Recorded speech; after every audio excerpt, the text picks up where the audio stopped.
El Partido de los Trabajadores del Kurdistán, el PKK, es una guerrilla kurda que lleva desde 1984 combatiendo contra el Estado turco.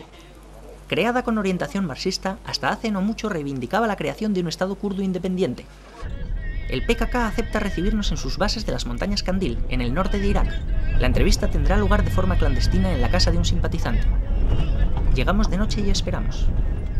A las pocas horas, un grupo de guerrilleros baja de la montaña para entrevistarse con nosotros. Entre ellos están la comandante Ronay Serhat y Bosan Tekin, número 2 del PKK en activo. Fuera de la casa, una combatiente monta guardia. El PKK tiene su propio aparato de propaganda, que también filma la entrevista, porque según dicen, ya ha habido otras manipulaciones en el pasado.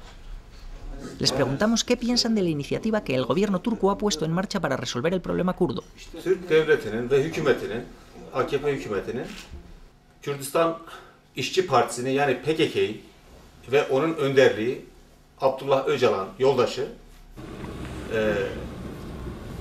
muhatap olarak kabul etmesi gerekiyor.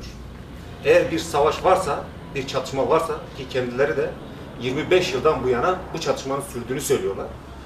Eğer barış çatışan taraflar arasında yapılacaksa o zaman öncelikle ben PKK'yi muhatap almam, ben PKK önderliğini muhatap almam söylemini bir kenara bırakmalıdır. Öncelikle muhatap olarak kabul edilmesi gereken önderlik ve PKK ile ve onun parlamentodaki temsilcileri, DTP milletvekilleriyle bir müzakere süreci başlatırlardı. Bir diyalog zemini başlatırlardı. Fakat biz bunu henüz ortada görmüyoruz.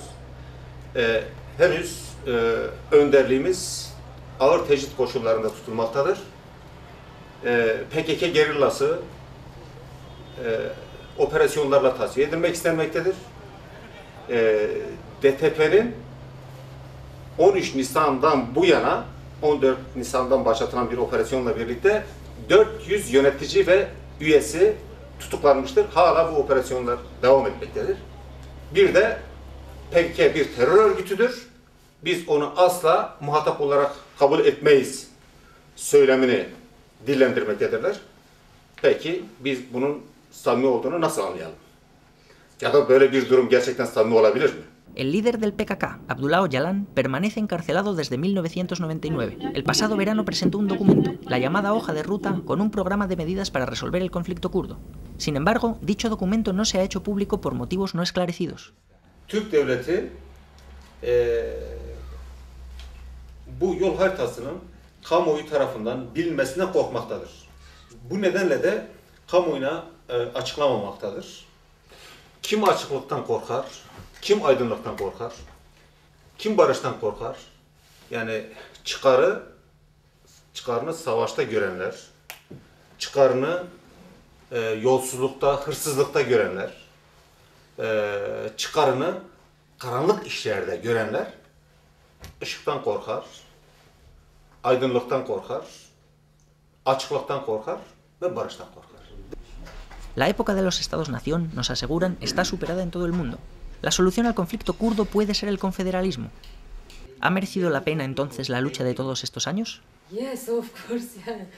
Yani PKK mücadelesi olmasaydı Kürt halkı asimilasyonla şu an Kürt sorunu diye bir şeyden söz edilmeyecekti.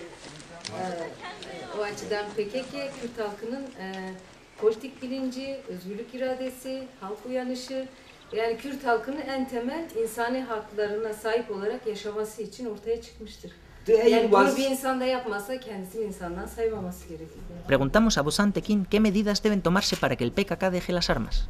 Yani öncelikle bir diyalog ve müzakere zeminin yapılması gerekiyor. Anayasal ve yasal değişiklik.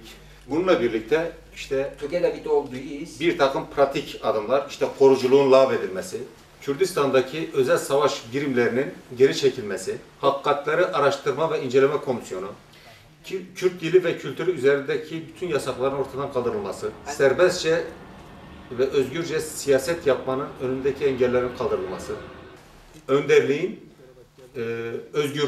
özgürleşmesi, özgür bırakılması, böyle bir ortam güven ortamının karşılıklı olarak güven ortamının sağlandığı bir ortamdır.